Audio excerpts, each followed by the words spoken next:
So when I first got into real estate years ago, it was when the market was booming or just before it all started. So people didn't have to work or even know the market at all to make any money in real estate. I mean, when it was booming, all you had to do was pretty much put the house on the MLS and you had 50 people fighting for the house the very next day. You didn't have to learn the market, you didn't have to do anything. You just got a license, put a house on the market, and people were fighting for it. But then what happened when all of that crashed? Those people who just got in, who never actually learned the craft, started making no money. When it crashed, they didn't know how to adjust. They didn't have a system. All they knew how to do was slap a house on the MLS, which is not really learning the business, but that's how they were making money fast and hard, and they got used to it. So when the market crashed and that method no longer worked, what did they say? Oh, the market is bad. Get out. Stay away from real estate. You'll lose money. And that's just not the case. So it was just the traditional method everyone is using didn't really work anymore.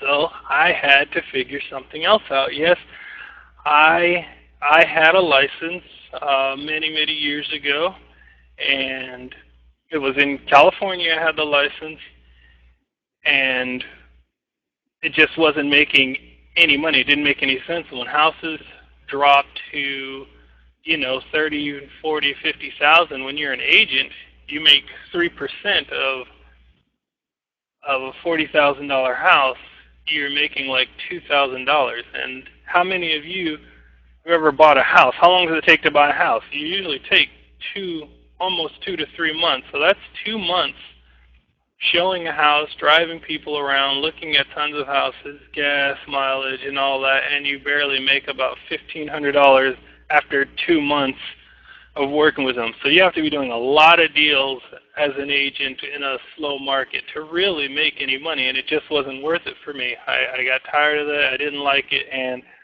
I could make more money, getting a regular job than it was when you counted the hours spent and the work involved, it was less than minimum wage being an agent. So I did not like that at all, so it led me to figuring out another way. And what I discovered was this process called wholesaling, which is not exactly what people think because it has a bad rap or something. People don't really understand the process when they talk about it. But to see this process in action of exactly how I was able to close deals without any money, without having the license, there was one way where I kind of stumbled onto it by accident. Was I found old MLS listings. So what I mean by old MLS listings were listings that were on the market for a long period of time. We're talking over 90 days plus, meaning they had been sitting there for a while and they were probably anxious to sell. So what I did was I found old MLS listings and I just wrote offers on all of them. Any property I could find, I wrote an offer at 60% of the price. I didn't even look at the properties, didn't go out there. I just was blasting offers out to everyone at 60% of whatever it was. So if they were asking 100, I offered them 60. And that is not the preferred best method to do it because your name will spread pretty fast. You don't want to be known as a guy who's going around lowballing all the agents. As pretty soon your name will get around and they'll start throwing your offers in the trash. But this does work better with higher priced homes because if you have a $50,000 home and then you offer 30, there's really not a whole lot. It looks really bad. But if you have a $500,000 home and you offer $400,000, that's a $100,000 difference, but it doesn't look as bad on the offer. So with this method, I got lots of no's, lots of angry agents calling me, and I got some pretty nasty emails, we'll say, from the lowball offers. Not that much integrity out there. Sorry if there's any realtors on the call, but some of you are just flat out mean. But so what? You'll get some no's. but you will get that one yes. The result of that one deal was I had a signed contract for with a $90,000 spread on a house that I had contracted. It ended up having a check being able to be written for $90,000.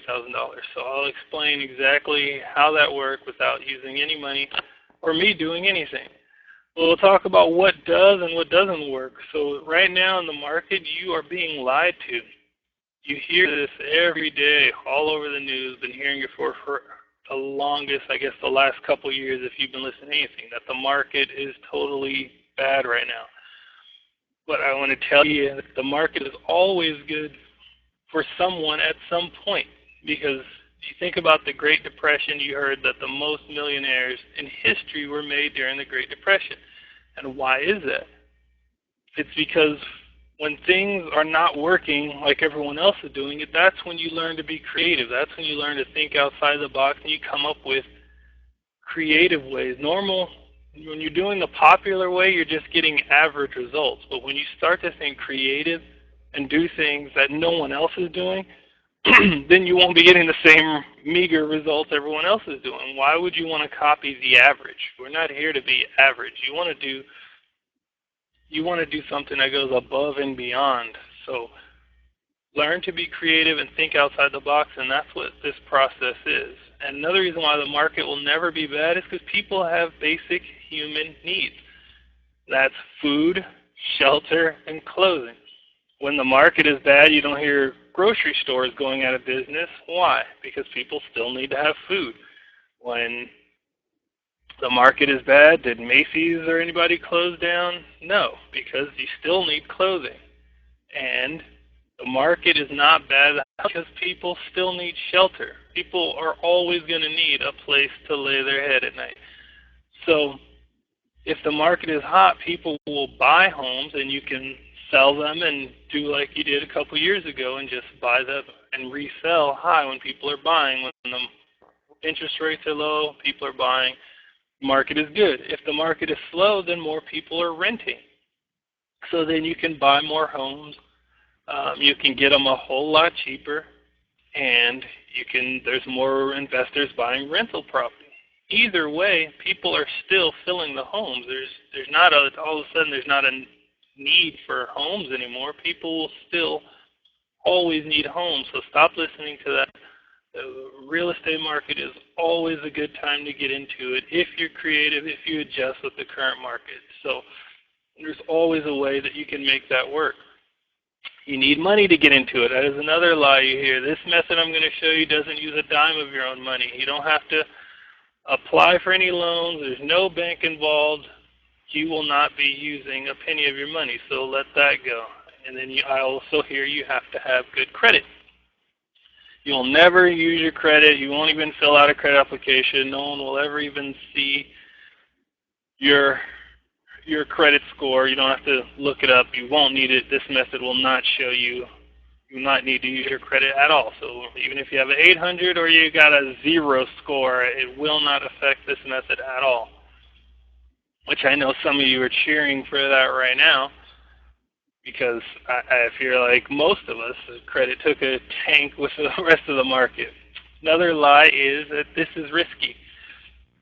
But if I just showed you a method where you're not going to use any of your money or your credit, so what exactly is the risk? Am I making sense so far? You guys following? So there's 0 risk if there's no money at risk. Your credit's not at risk. Nothing will happen. So you'll learn that this is completely risk-free.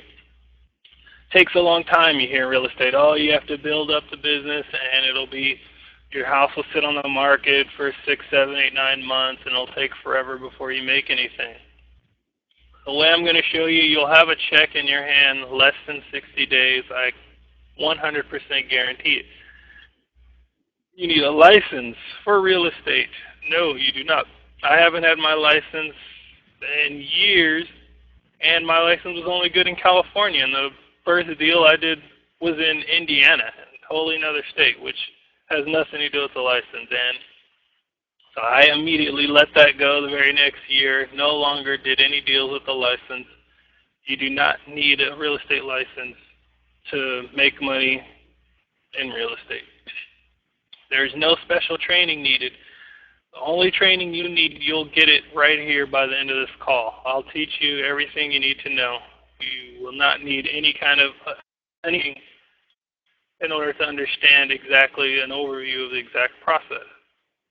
So with that said, let's get right into the method so you can start using this right away.